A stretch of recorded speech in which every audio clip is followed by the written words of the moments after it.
Well, that's the scene down in pit lane, and down there amongst all the action is Alan Jones talking with Nigel Mansell. Thanks very much, Ken. Well, I'm with Nigel. Nigel, this morning you were third quickest, but there's only literally tenths of hundreds of seconds in it. Obviously you were hoping that to have a fair go this afternoon you might have been able to do it. Yeah, I think we would have gone a lot quicker this afternoon. We might have the opportunity to try yet, although it seems to be getting stronger, but we split the time between the active car and the normal car this morning, and just jumping in it we equalled the same time as I did yesterday, and we hadn't put the qualifying fuel in and we hadn't put it to the qualifying specification, so for sure we can go a bit quicker, but obviously Honda would have gone a little bit quicker too, so it just depends. All things being equal, which car would you have chosen to qualify? I think the normal car. I think the active car is still too young and in its infancy. It's good, there's some good points about it, but it's not enough miles on it yet. Okay, so what's the game plan now? Well, get some flippers and get ready for for qualifying. Hopefully it's going to rain today. I mean, I'd like it to be dry, but I'd rather it rain today and be dry tomorrow. Yeah, I think so, with a few thousand people along with you. Okay, well, best of luck. Thanks, Alan. Ed, what's the position now with the weather so dodgy? Are you going to go out and see what the conditions are like, or what? Well, first of all, I gotta have a car. And what are they doing now? What are they working on? Can't hear. Oh, we'll have to go back to you, Jackie, because Ed can't hear. Can now. What's the position? What are they doing with the car at the moment, Ed? We had a gearbox failure in the morning, and as a result, there was some fire in the car, and we had powder all over the car, which is a major work for the mechanics to clean up and put back together with a new transmission. It's the same engine, but a new transmission, so it's going to be a while before the car will be ready. However, the way the circuit is right now, nobody can really do any good early minutes of the session. Provided it stops raining and the circuit gets dry, it's going to take maybe a quarter of an hour to half an hour before any good time can be done, which will count in my favor in a way, because there is more time for my mechanics to put everything together. But that means also that the second half an hour of the session, provided it dries out, will be very hectic to get a clear lap, because most cars will do the same strategy, wait for a late stage in the session to try to put a good lap down. And then it becomes a little bit of a lottery in a circuit like this to get a clear lap, and you may find some difficult and somebody else just get it right. Will you go out, if the conditions stay like this, will you go out just to suss the circuit out and see what it's like in these conditions? Well, surely you can follow it by looking at the lap times from other people, and eventually you have to find out by yourself. However, I think if it stops raining and it dries, it's going to be quarter of an hour, or could be even half an hour into the session before the circuit is in conditions to give us the possibility of improving yesterday's times. Okay, thanks a lot, Ed, and then it's over to Alan Jones with Ricardo Patrese. Thanks, Barry. Well, I'm here with Ricardo. Ricardo, you were second quickest this morning and not very much in it at all. Given a dry condition this afternoon, were you confident perhaps doing it? Well, for sure I was going to charge and try to get a better position what I had yesterday. I think, be honest, it was very difficult to attack the position of the McLarens because they look very strong. This morning again, Berger did the quickest time, so they look in control of the situation at the moment, at least in qualifying spec. So we did a very good homework this morning. We tried full tank for many laps, so we are well prepared for the race, and I think that starting from the second row we still have a good chance, because this is a very hard race, and for us it's very important to finish ahead of them because of the championship of the constructors.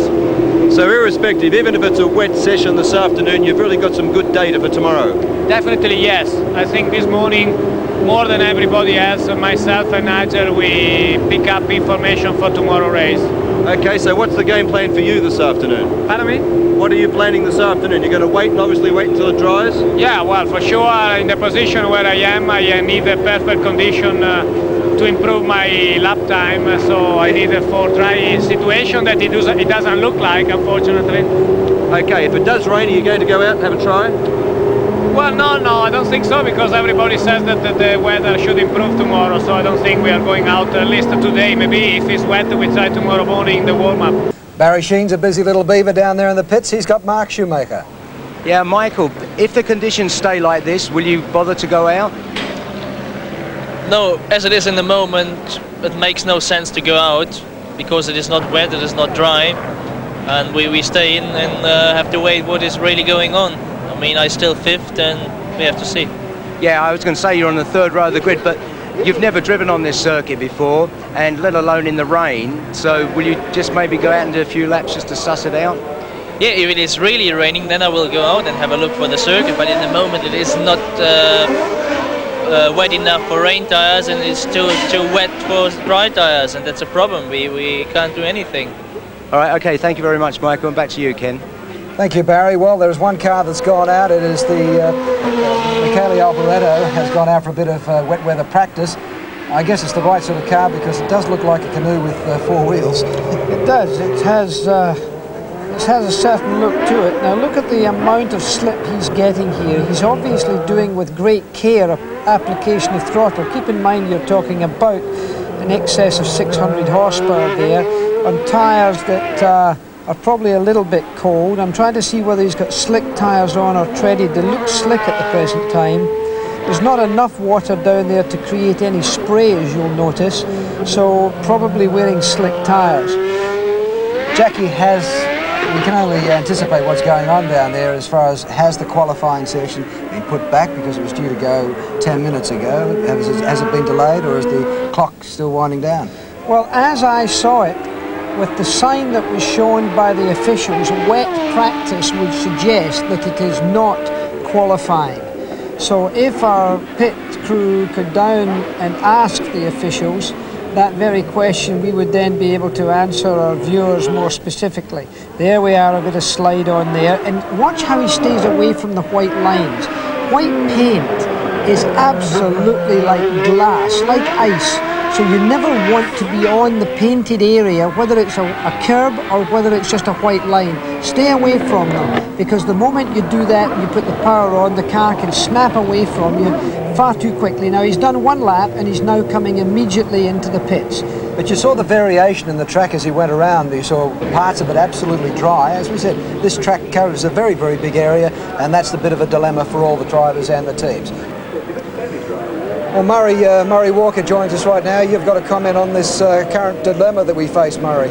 Yes, I wanted to point out that whilst it's very, very bad news for Nigel Mansell, who would have hoped to get onto the front row of the grid, and the same for Riccardo Patrese, it is absolutely terminal news in terms of getting into the race for Roberto Moreno, Eric van der Poel, Bertrand Gachot and Aguri Suzuki, all 4 of whom failed to qualify yesterday, and it looks as though they aren't going to be able to get out now, and so therefore they will certainly not be racing tomorrow unless the weather improves enough, and it doesn't look as though it's going to do so at the moment. And I know James wants to add to that.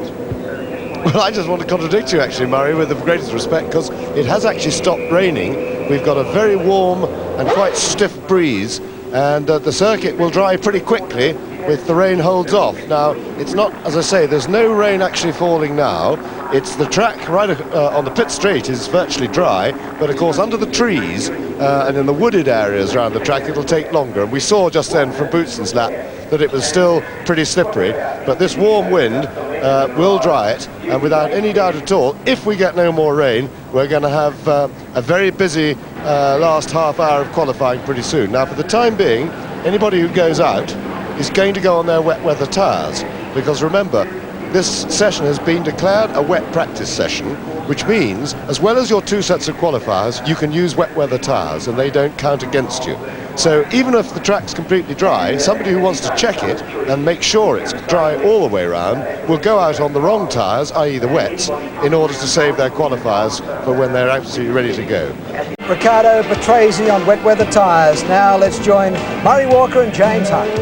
Well, there are just about 21 minutes of this final practice session left.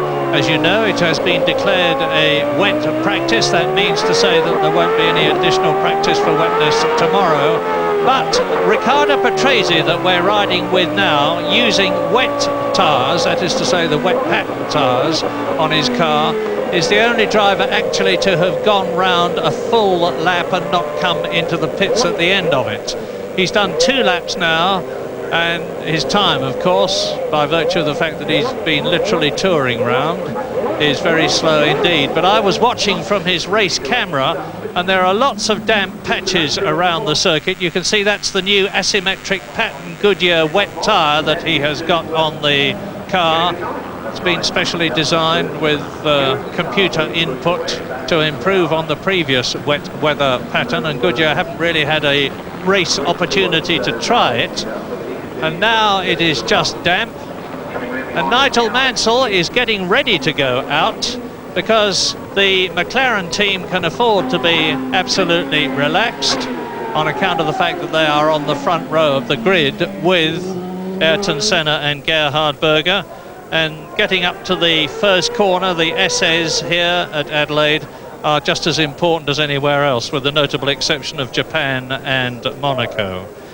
So Gerhard Berger will maybe be going out, but Nigel Mansell is certainly getting ready to go out, and this is Jean Alesi.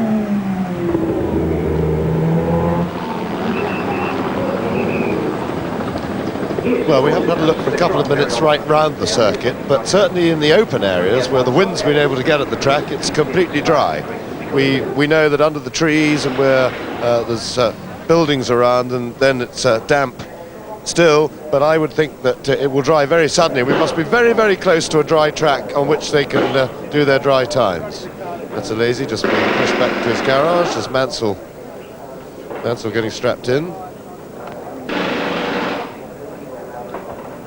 Very interesting situation here, because Mansell has really got to go out and take a risk on establishing that the circuit is dry. McLaren, as I said, can afford to sit back and study form. They're out there, they are on the first row of the grid with Senna and Berger. Nigel Mansell in 3rd position, very, very keen indeed to get at least on the front row of the grid. 2nd place would do, not as well as pole position, obviously, which has got a car's length ahead of the 2nd car on the grid.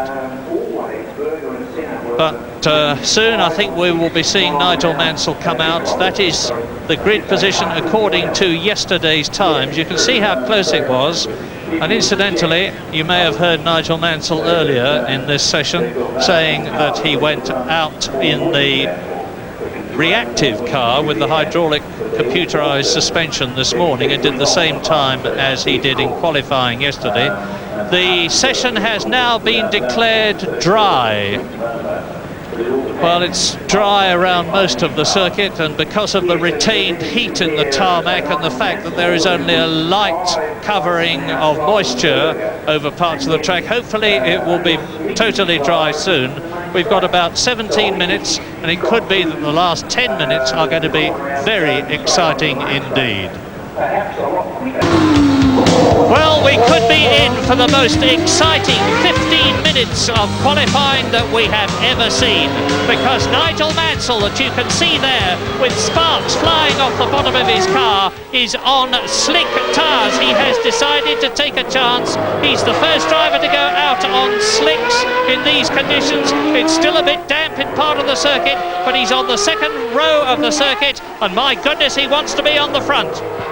And he's on a quick one. First man to have a proper go. This is a quick one from Mansell. He's on slicks. He's obviously had his warm-up lap. The circuit's not totally dry. There are a couple of little damp patches, but he's had a look at it. He's decided that it's all right. And this is the first attempt by anybody this afternoon in Adelaide to improve their time for tomorrow's grid. Getting a toe behind the Tyrrell there. And Mansell coming up on down the long straight now to complete the lap. There's a lot of traffic around. Hopefully they'll see him coming. Yeah,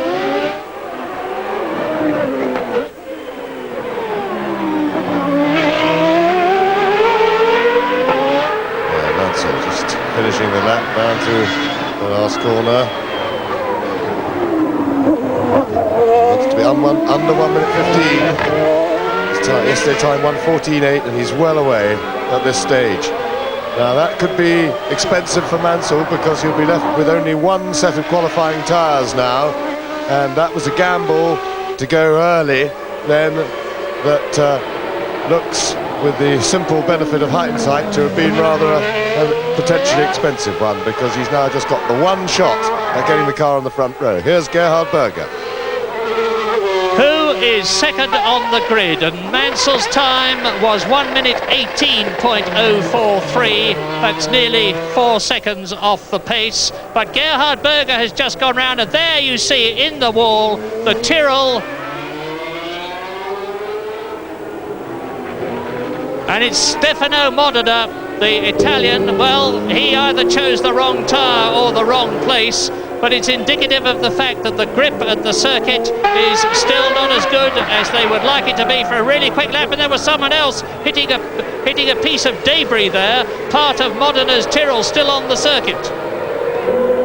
yes, and looks to me as though they're going to have to stop the session to clear that mess up. In the meantime, we had a look at Berger. He'd already done a quick lap, and he's quickest so far with a 1:15.5. Now we see a replay of the impact here, and that's Modena losing it coming out of the previous corner, and that was a pretty hefty impact. The car sort of driving itself into the wall, but that's taking a lot of speed off. Quite a messy accident. But we saw him walking away from it all right, and there is Modena running back and hoping to get in the spare car, I've no doubt. Another indication of just how strongly the modern Grand Prix car is built, because Modena, having absorbed all the impact by scraping along the concrete wall, just calmly undoes his safety belts and gets out of the car and runs back for the spare. That's one less Tyrrell here. They've got 3 of them.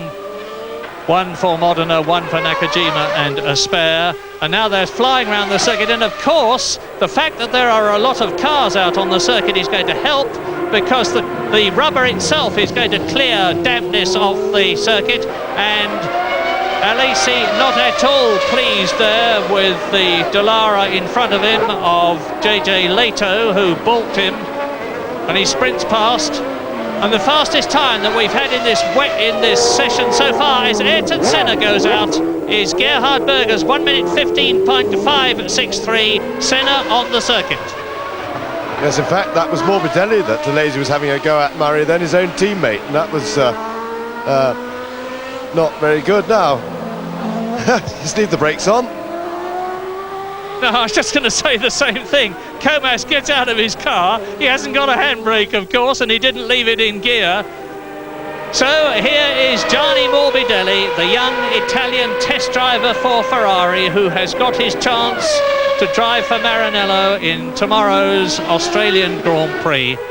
And it's still Gerhard Berger who is fastest. Obviously nobody has improved their time yet, and we have now only got 11 minutes to go.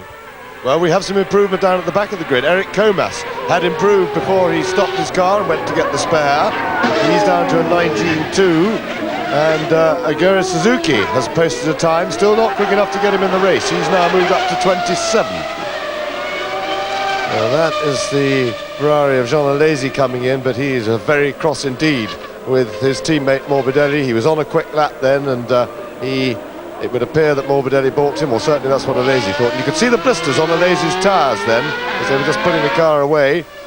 And that's why you only get 1 lap on these tyres, because during that time they tend to overheat, and that causes the blisters. Now, Ayrton Senna.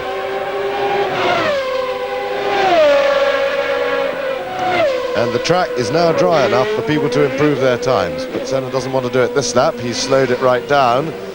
I expect he's looking for positioning, and of course you'll want to see that accident has been cleared up and the track is clear. 10 minutes to go, and I'm going to be surprised if anybody at the top of the grid improves his time, although if anybody can, it will be Ayrton Senna. He's flying now. Still quickest, 1 minute 14.2. Berger, 1 minute 14.3.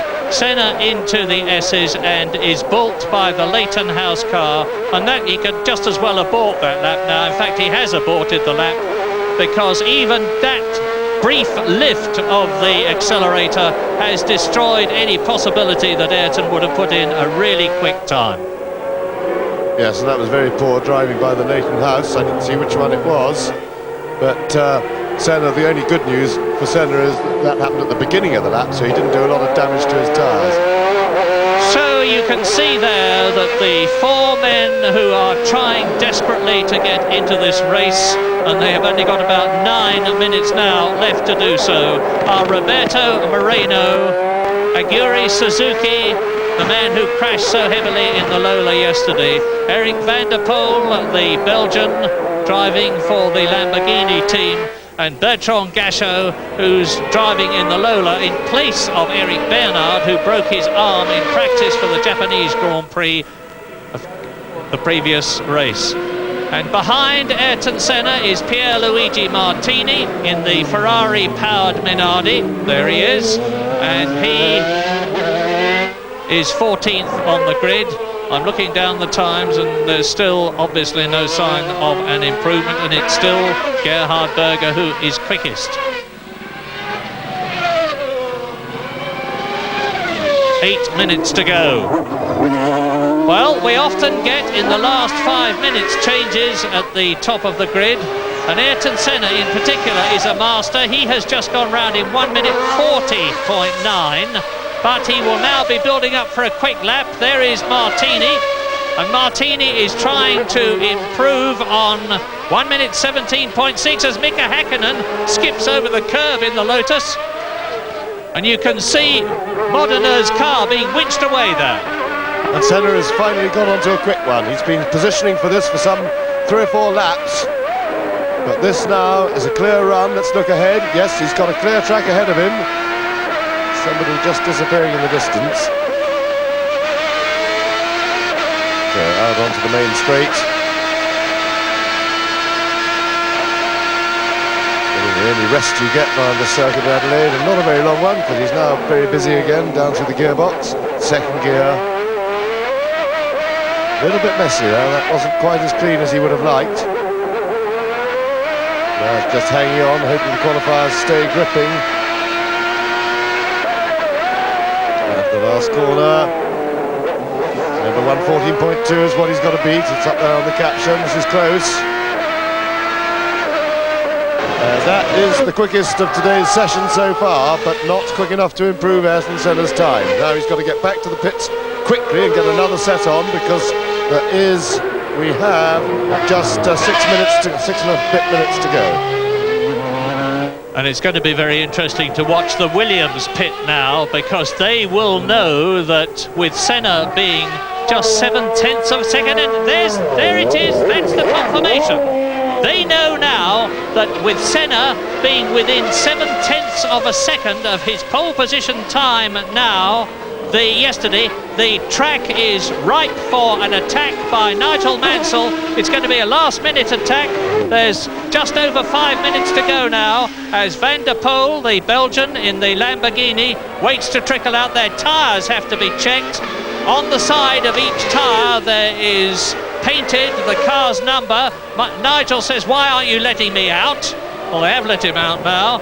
They've checked his tyres and made sure that he's got one of the 2 sets that have been authorised for today. Just 2 sets of qualifiers allowed. Now Mansell has got about 5 minutes to go, and Jean Alesi has just gone round in 1 minute 15.5 to 4th position on the grid.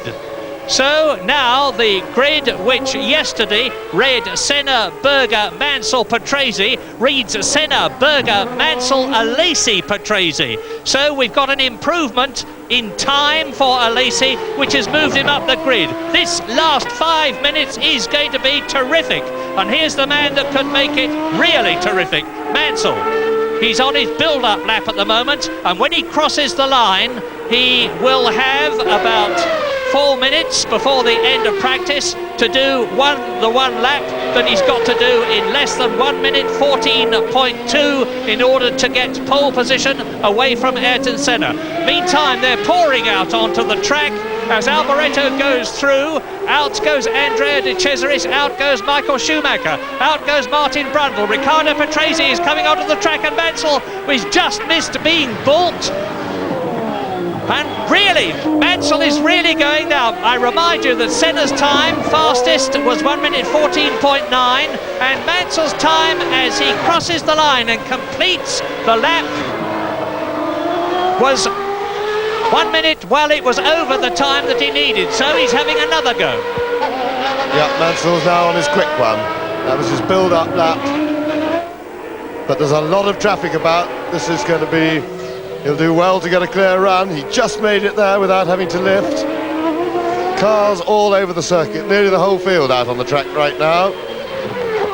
And he's some nearly 0.4 of a second quicker at the split.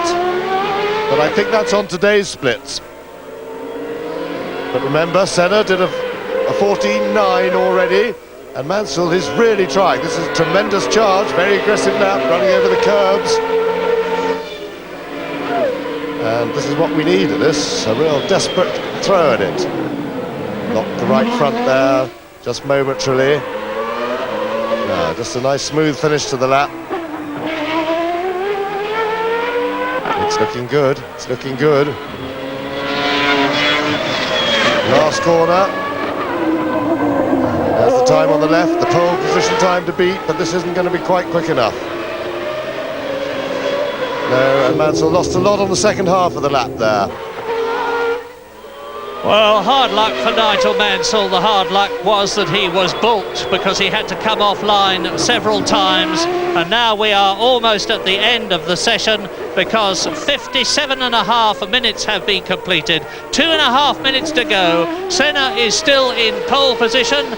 Out goes Johnny Herbert, and Gerhard Berger is going to have a crack at the pole position, and I remind you, there he is, number 2, Gerhard Berger, the man who was in pole position in Japan and in Spain. Can he make it 3 in a row? Time's coming down now. Nelson Piquet has moved into 4th place on the grid, bumping a lazy down to 5th. Nelson Piquet with a 15.3. We watch Gerhard Berger out now building up. He's just come out of the pits. Berger, remember, still in 2nd position on the grid, and Senna, here's Senna on a quick one. Now, he's in pole position. Gerhard Berger is 1/10 of a second behind him on yesterday's time, so they're fighting each other for pole position because Nigel Mansell will not, I think, be able to come out again. There's only about 2 minutes left in the session now, 1.5 minutes, in fact, with Nelson Piquet, last year's winner, up into 4th position ahead of Jean Alesi, who is 5th, Michael Schumacher, and Patrese back into 4th position. Now, right at the closing stages of this session, the times are starting to tumble. The order now is Senna, Berger, Mansell, Patrese, McLaren, Williams, and then to make it nice and neat and tidy, the 2 Benettons of Piquet and Schumacher. Now, Ayrton Senna gets through there, no sign of balking. Now it's coming up to the end of the lap. It's only going to be of academic interest if he gets the pole position with an even faster time, but psychologically it will be marvellous for him. There's the target.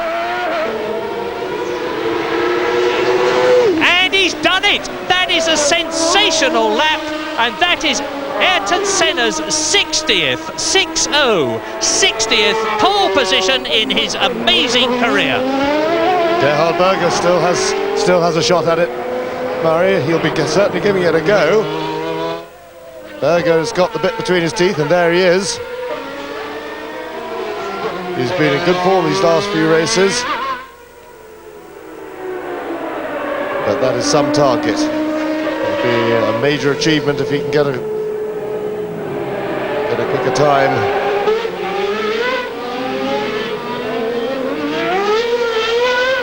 So far looks a good lap, and that's the flag.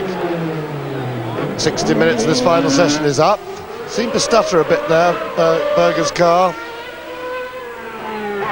Flag's out, but of course the lap that they're on, the time still counts. And it's almost the end of the lap, and I can tell you that Johnny Herbert, who was in qualifying time yesterday, is not today. So across the line goes Gerhard Berger in his McLaren, and the time 1 minute 18.380, considerably slower than yesterday. This is Nigel Mansell. Gachot has failed to qualify. The checkered flag has gone out. Nigel Mansell obviously did not have quite enough fuel put in his tank. I presume that's it as he coasts to a standstill. But the non-qualifiers are Thierry Boutsen in the Ligier Lamborghini, who was in yesterday, Martin Brundle, who was in yesterday, Eric van der Poel in the Lamborghini, and Bertrand Gachot in the Lola. And there are the top 6 on the grid for tomorrow's Australian Grand Prix. Ayrton Senna, his 60th pole position, with an absolutely sensational time, 0.2 of a second faster than he went yesterday. Gerhard Berger with yesterday's time, second on the grid. Nigel Mansell third with yesterday's time. Riccardo Patrese in 4th position, having improved by 0.6. Then the 2 Benettons of Nelson Piquet and Michael Schumacher. And good news for British fans in that after the flag went out, Johnny Herbert completed his last lap and he's got his car in because he was outside qualifying, but he's up to 21st place on the grid. Which means to say that Aguri Suzuki, who put in a terrific lap in the closing stages after having gone off so heavily yesterday, just fails to qualify, and that's rotten luck after a great effort. So does Martin Brundle, fails to qualify for his last race with the Brabham Yamaha team. Van der Poel fails to qualify for his last race with Lamborghini before moving to Brabham next year. And Bertrand Gachot, who has come to Australia hopeful to get in the Lola, has failed to do so. Well, that's it then. Another pole position for Ayrton Senna, his 60th. That's where he starts tomorrow. And over to you, Ken. Thanks very much, Murray. Yes, he is such an outstanding talent. There's no doubt about that. Jackie Cream always rises to the top. In this case, it's Senna again. And he knows how to do it. That one lap was a superlative lap. To be able to do that when the chips were ready for it, because he could have been bumped easily under the present conditions by 1 or 2 drivers, so he had to do it, and he did it as ever. To have 60 pole positions really is a remarkable achievement. It says a lot for him, says a lot for the remarkable performance, mind you, of the McLaren and the Honda engine. And to be able to pick it when there wasn't much traffic out, because there was a lot of traffic out at that end of the day, but he got it so right. Yes, and of course he's definitely had a lot of experience in getting through, but we have Ayrton Senna down the pits right now, down to the pits. Yeah, thank you, Jackie. Ayrton, fantastic lap and your 60th pole position. Yeah, you just said. Yeah. But you look so happy. I saw you patting all the mechanics on the back, and are you so pleased? I am. It's been special because it's the last one of the year. It's the last session of the year. And not only we are on pole, but it's my number 60. I think that is it's fantastic for me. I had, before starting this season, I told myself if I could get 60 poles this year, would be a good season as a result. And we just got it at the last minute, and it's great. And I have to say that after I had a gearbox failure this morning, and we had the car well damaged with powder, the mechanics did a real good job to put back the car all together, clean everything, change the transmission, and gave me the car out nicely handling and there for the time that we needed. And it's a result not only of my pushing out there, it's a result of then giving me the car back together, working properly at the right time. Okay, thanks a lot, Ayrton. Back to you. Thank you. Thank you. Well, thank you very much, Barry Sheene. Ayrton Senna doing the business that he knows so well. He had a target, he had an ambition this year, he just told you about that. He wanted to have 60 pole positions, but he's also got a World Championship to boot. Well, we'll have more right after the break. Welcome back to Adelaide, and Nigel Mansell going around the track in a way that he wouldn't like to. He's apparently run out of petrol on that final run for a shot at the pole position. Live in Adelaide, here we are. The qualifying session for pole has just been completed, and of course, as you know, Ayrton Senna for the 60th time has taken the #1 spot. Okay, so we're coming up for the starting of my second quick lap. That is the beginning of the pit straight. You see going second, third, fourth, fifth gear and sixth gear all the way with one hand on the steering wheel, braking hard for the quick chicane, down to fourth gear, hit the curb, up to fifth gear, accelerating fast, and then there's a big brake point for the slow session, the second gear session, sliding around and trying to put the power down. Going around those bends only one gear, second gear, and the difficult thing is to put the power down. Now you go through the gearbox again, third and fourth, and going fourth gear to this S session, then hard braking again, down to second gear, and then power down, second, third, fourth, fifth gear to the quick corner of the circuit, down to fourth gear, into the main straight, and there you put the whole power of the Honda engine, and we reach about 290 kilometers. I'm coming up to those slow cars, and I had a big of a problem to stop the car there, inside line, slide around. I had to be in first gear instead of second, then you go second, third, quick, round the left hand, second gear corner, accelerate again through the gearbox, third, fourth, fifth gear, quick corner here, and big brake for the corner before the pits, second gear, and just finishing the lap, sliding around, all the power down, wheel spinning, and getting a very good lap. It was an exciting lap for me, very difficult under the circumstances of damp circuit, getting dry right at the end, and as you can see, going across many cars which were taking a lot of concentration to get through, to make sure you had a clear lap. But it was my 60th pole position, and it's one of those that are going to stay as a memorable one in my life. Australian Grand Prix race day 1991, and race director Roland Brunchereider gives the signal, and out goes Eric Comas for the half-hour warm-up, as it is called, final half-hour of practice. And this is in many ways the most interesting practice period of them all, because although it is only half an hour long, it is the only one where the cars are really in race condition before they start.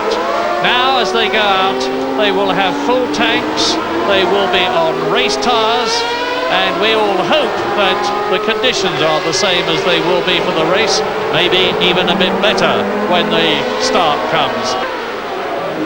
And what is going to be very interesting when we have all the times at the end of this half hour is to see how the McLarens, and that is Gerhard Berger's, with their Honda V12 engines, compare in time terms with the Williams with their Renault V10s. I say that because the Honda technicians produce special qualifying engines which give greater power than their race engines. The Renault people are not as adept at it, and I would expect there to be a much smaller gap between the McLaren times and the Williams times at the end of this half hour than there were at the end of yesterday's 60-minute qualifying session. Well, Gerhard Berger's on a quick one now. You can see by the way the car's sitting on the road, and you can see from the downforce that's being created by the speed, which is generating those sparks from underneath the front wing and the parts of the car that are scraping on the ground, to get the ground clearance as small as possible and to maximise the aerodynamic effect of the bodywork. It's JJ Leto, the Finnish driver in the Dallara Judd V10, who is following Gerhard Berger, and getting a lesson on how to go really quickly around Adelaide. Gianni Morbidelli is fastest in the Ferrari at the moment. The times have come down from round about 1:26 to 1:23, 8 minutes into the session.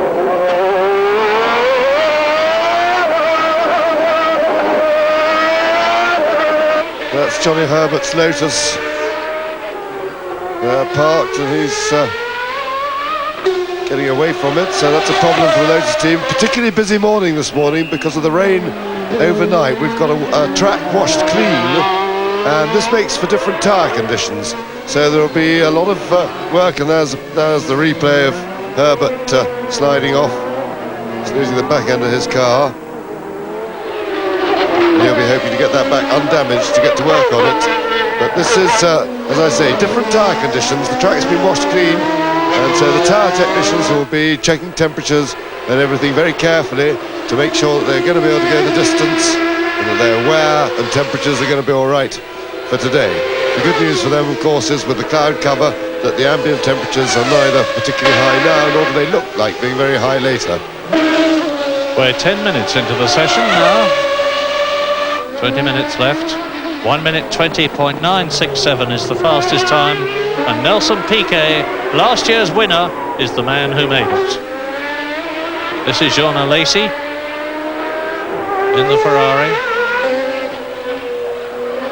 We've already had Johnny Herbert going off and thumping the back of the Lotus, which indicates that there are still 1 or 2 wet patches around the circuit. Plenty of time for them to dry out, hopefully when the sun comes out. Yes, and of course this is an unforgiving circuit, and this is a chance for the drivers to play themselves in, so they have to have a go and chuck the car about, so mistakes are still prone on a circuit such as this, where the smallest error is punished very visibly. That was a locked brake and a spun Ferrari. So that's Alesi showing us his car control, or lack of it in the first place, and now he's done that rather well because he stalled it. So that was looked good for a moment. Here we go, here's a replay. You can see it's still very damp from the vortices from the rear wing. He locks up there. Just left his braking a bit too late, gets offline, spins the car, whirls it round, but in the process stops, and that was at racetrack hairpin.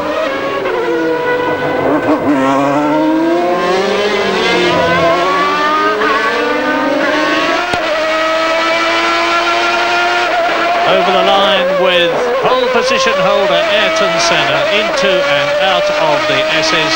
Watch the line as he goes into Wakefield turn.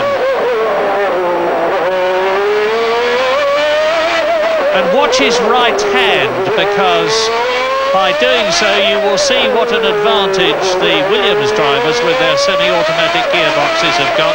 They can keep their hands on the steering wheel all the time.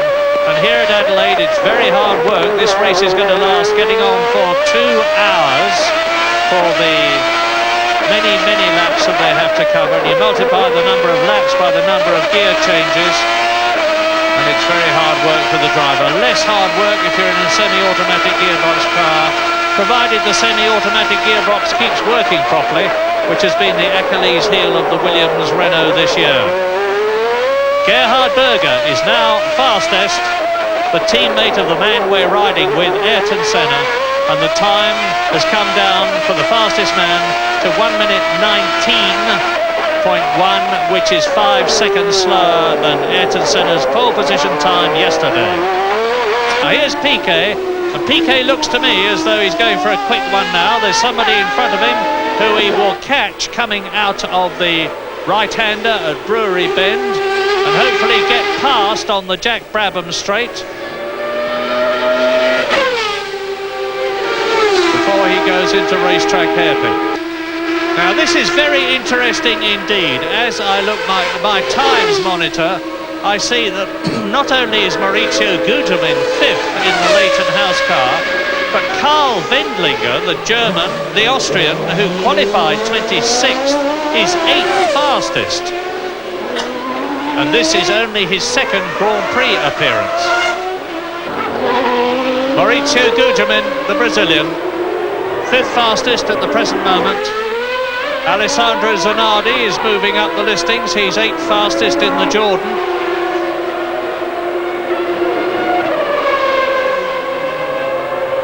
So at the end of the 30-minute final half hour of practice, the top 6 cars are the same as those for the grid for the start of the Australian Grand Prix. But significantly, Alessandro Zanardi has moved up into 7th place in the Jordan and could be a very dark horse for the long, grueling and extremely tough Australian Grand Prix of 1991. And as I say that, Nigel Mansell moves up to 2nd fastest, only 1/10 of a second slower than Gerhard Berger.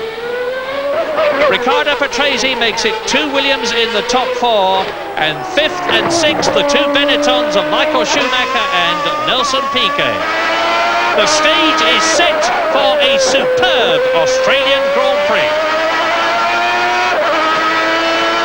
For Andrea, it was the press who were merciless with the nickname Cesaris, destined to follow him for the rest of his life. I think that was due to the first year when I was driving, the first year of my career, where I had some accidents, some for my fault and some for mechanical failure.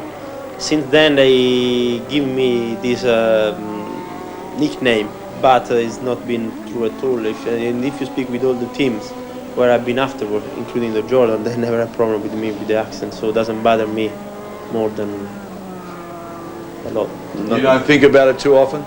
No, because being inside and being driver, I know I don't have this problem of the accent, so I'm not scared or worried about something that I don't have. You cannot be scared or worried of something that is not true, you know, otherwise you just wind your mind up.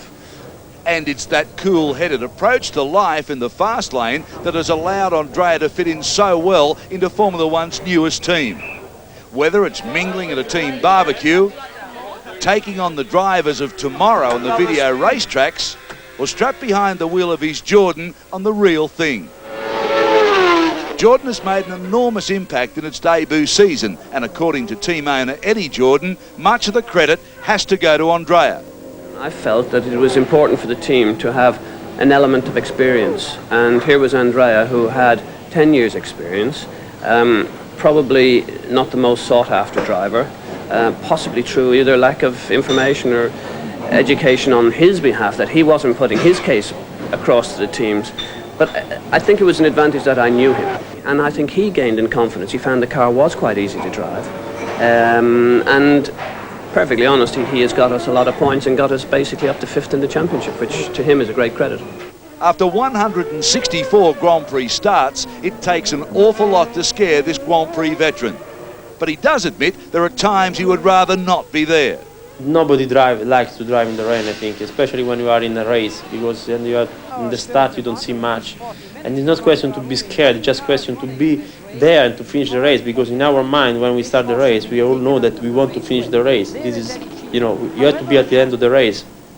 And on the rain, this becomes much, much more difficult. It's enough, just something, you know, a paddle, or it's just enough that somebody spun in front of you, you cannot avoid an accident. So it's much more complicated in the rain. While Ferrari have been particularly uninspiring this season, it still retains its irresistible mystique, especially for an Italian driver. Well, Ferrari is a great team. Normally in the last, perhaps in the last few years, it's not been as competitive as they are supposed to be. That means winning for them, nothing else. But for every driver, I think, is something important, and if they can achieve, they will achieve sooner or later. For the first time in nearly a decade, Prost has failed to win a race. Discontent within Ferrari bubbled to the surface. The team underwent management changes mid-season, apparently engineered by an unhappy Prost. Now Prost himself has gone, suddenly sacked by the team, much to the surprise of Jackie Stewart. Yes, I thought they had come to an agreement. In fact, I understood that Prost and Ferrari had come to an understanding that he would not drive and would be released from his contract for 1992, but he would compete in the last 2 Grand Prix of 1991, and that of course would include Australia. I think what must have happened was that the Italian press, I think, churned up a storm during last 7 days, I suppose, and they felt, Ferrari and Fiat, that they had to take a position and show that they were the people of authority, and by sacking Prost, even though he wasn't there, sort of demonstrated that they were the people with the purse strings, and therefore they had the strength and authority to make a decision of that kind. In Formula One, everything seems to happen at one hell of a pace. It was only a matter of hours after the announcement that Alain Prost had been sacked that the Ferrari team moved to eliminate all signs that he was ever a member of their team. First to go was Prost's name on his car. And then the signage over the garage had to go.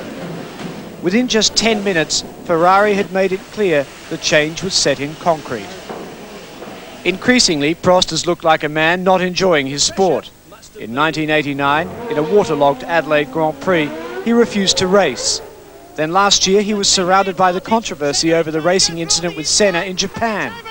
And all this year his displeasure has been obvious. I'm an Alan Prost fan when it comes to his driving, but if I were being critical, I would say that Alan has brought to the public much too much. His criticism, not only of Ferrari, but I think also of McLaren and perhaps even previously with Renault. I think he's felt that it has been necessary for him to speak to the public through the media, which I think is not necessary. I think you do your laundry privately and quietly. So I think Alan has been to some extent at fault. Prost has failed to turn up in Adelaide this year, staying in Port Douglas, where he's been holidaying and saying only that he was considering legal action. He may be unhappy, but there are a few winners because of the sacking. The biggest is young Gianni Morbidelli, who was driving for Minardi. As a Ferrari test driver, he was offered Prost's seat for this race. Although he's a close friend of the Frenchman and sad at his plight, he couldn't disguise his own happiness. I'm very happy. It's a big occasion. It's an occasion of my life. This. Another winner is Brazilian Roberto Moreno, who after being dropped by Jordan earlier this year was offered Morbidelli's seat at Minardi. The big question now is what will happen to Prost. Some speculation had him going to Ligier as team manager. Others had him going to Williams, something Riccardo Patrese and Nigel Mansell wouldn't be too impressed with.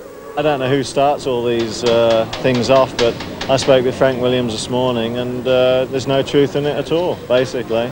If there is, then I can promise you one thing, there'll be fantastic fireworks. What does that mean? I'm not going to qualify it or tell you, but I mean, there'll be a lot of changes. And as far as Jackie Stewart is concerned, Prost's future should be clear-cut. I think Alain Prost should retire from motor racing. I think he's now 36 years of age. He's enjoyed a tremendous benefit from the sport, materially and monetarily. I think I would like to have seen him race here in Adelaide and announce at the end of that race, win or lose, I'm going to retire from the sport. I think that would have been a great and dignified way to end a wonderful career. What he will do now, I'm not sure. I would still like to see him retiring. Yeah, what was the real truth about the Canadian thing, you know, with the DNF? Well, the computer just shut down. I mean, it can happen on the first lap, halfway through the race, or the end of the race, or one lap after. And they call it a glitch, a virus, or a bug. And anybody who knows anything about computers knows that it can happen. He has stopped. Nigel Mansell is beating on the car. Could this be? There was all kinds of stories that you were waving, you turned something off or whatever. Yeah, I mean, it's one of those people in one word, they're too pathetic for words, aren't they, Barry? I mean, you had it in your career too. I mean, you have the people that are for you and you have a sort of minority that are not, and anything they can say to try and be derogative, they do, and I mean, that just shows how pathetic they are. And what about the world-famous disastrous pit stop? Was there a sort of really nasty post-mortem after? I didn't have any because I just went home as soon as possible because, I mean, I was crestfallen a little bit because everything had gone to plan so well. And, I mean, what can you say when you try and leave the pits on three wheels? It's not terribly good, is it? But I think the great thing is that we were able to overcome it, and we bounced back within 7 days and won the next race. But I mean, we closed ranks, and I could have said a lot of things, and I didn't say any.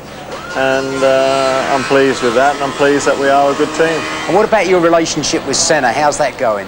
I'm a happily married man, and I've got my wife here and and all the rest of it. I mean, heck, you know. I mean, how's your relationship? Yeah. No, I mean, professionally, I think we both have a lot of respect for one another.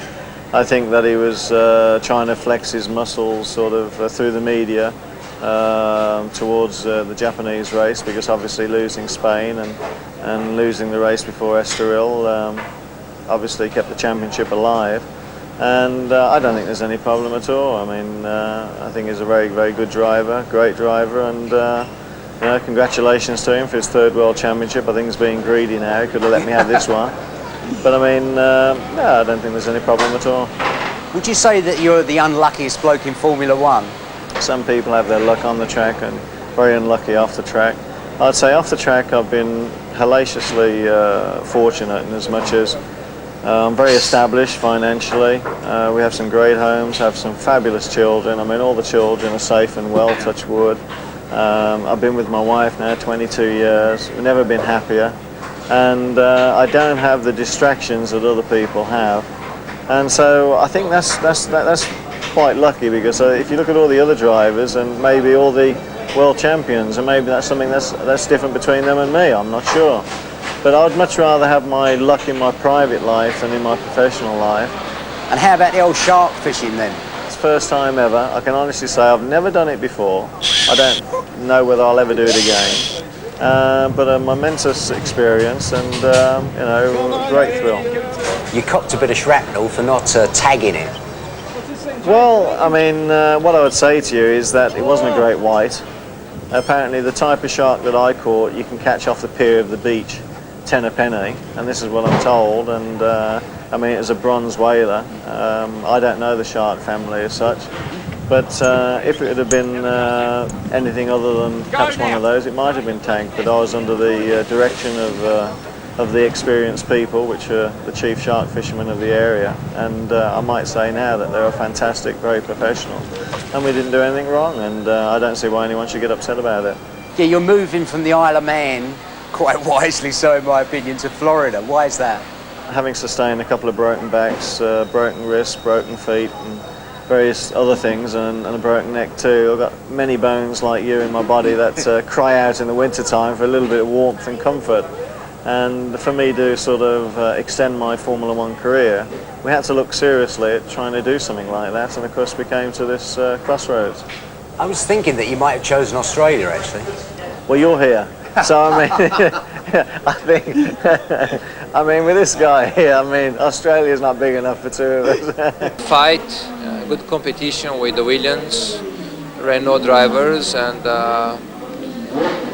it's been good to us, because we had big difficulties, but we were able to put together every single ingredient to compete strongly for the title again, and finally, you know, got it in a very nice race in Suzuka, and the final result was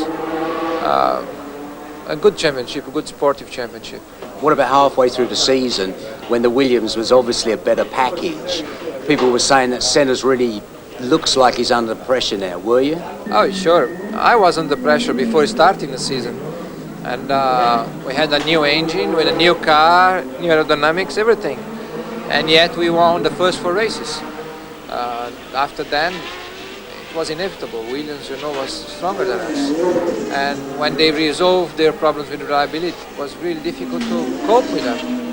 And we were pushing hard already from the first race, but the results of those push early in the season were going to come only later in the season, because it's a very big machine, and until you get the momentum right and the things right, it takes time. So I knew we were going to have a hard time in the middle of the season. We all knew, and we were trying to cover it for later as soon as we could. And as the races were going by, we were buying time, basically. We were just buying time race after race to give the technicians enough time to come up with the solutions. And every race we score points, we were buying time for later season fight for a victory again, and we got it. The race in Japan, when did you know that Gerhard had problems, and when did you decide to slow down? I think we're on about 10 laps to go, roughly, when I realized he started to slow down, because we were going flat out, really flat out. It was a fantastic race for us. We really pushed hard, and it was very exciting for us. And then suddenly I realized he dropped, and I thought, okay, he either think he cannot make or he has a problem. And so I slowed down together accordingly, and I knew anyway that at the end of the race I would have to swap positions, because we've been working together very well over these 2 years, and he has helped me in other occasions in different ways, but he has done. And we have a deal that whenever one can help the other, we do it. And at that day, although I was leading the race and I pushed flat out because we both pushed, that's the motive for being racing driver. I knew that if we were in that situation at the end of the race, we would change positions. And what about the relationship with Alan Prost now? We hear all these stories that you've kissed and made up. What's the true story? Well, it's a difficult situation, but we both try to be professional. We race together, we are competing together, and in Hungary we sat down and we talk under very particular circumstances, and we since then decide to try to work in a better environment. It doesn't mean that he agree with my things, it doesn't mean I agree with his things, but we try to at least cope with some situations in the best way possible. He is only 22 years old and already Formula One car doors are opening everywhere for him. Michael Schumacher is Germany's newest wonder boy. Boris Boom Boom Becker became #1 in tennis. The Germans' Formula One hopes are now riding with this impressive young man. What the German likes to do is to build up an hero, and once they let it fall. And I'm really afraid about it, and I take a little bit care of this situation. Modest but certainly not overawed, Schumacher made a sensational F1 debut in Belgium when he qualified 7th on the grid for the Jordan team. Even more sensational was the political dogfight that followed. Benetton had signed Michael for the '92 season. They decided to grab him early. The natural talent has finished amongst the points in 3 of his 5 races. It is a dream start. I think that's crazy and unbelievable for me as well. I didn't really realize it already. Because to step into Formula One, I thought it would be really hard. But I learned with the right car and the right moment, then you can do better things than you could imagine before. It's like a big family. And they make it so easy for me, the Benetton team. It was really fantastic. And Nelson is also a part of the family. And I think I can say we work together and we have a really good relationship, and that's really fine, and I never expected it. I thought it would be a lot harder than it was.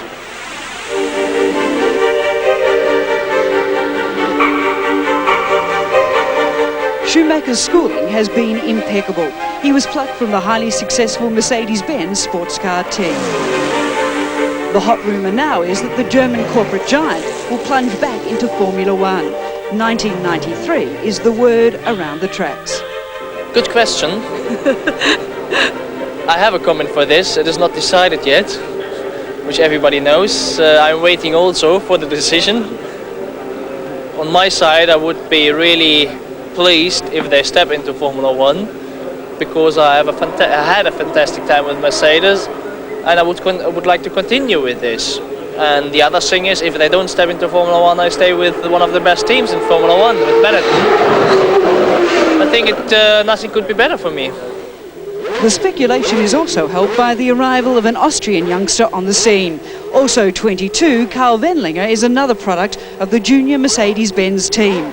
Mercedes paid his way into the Leighton house when Ivan Capelli vacated before the Japan Grand Prix. Carl is also non-committal about his future. I mean, there are a lot of rumours around them, but I just can say it could be that they continue in Group C. It could be that they stop there and maybe start a plan for development of Formula One car.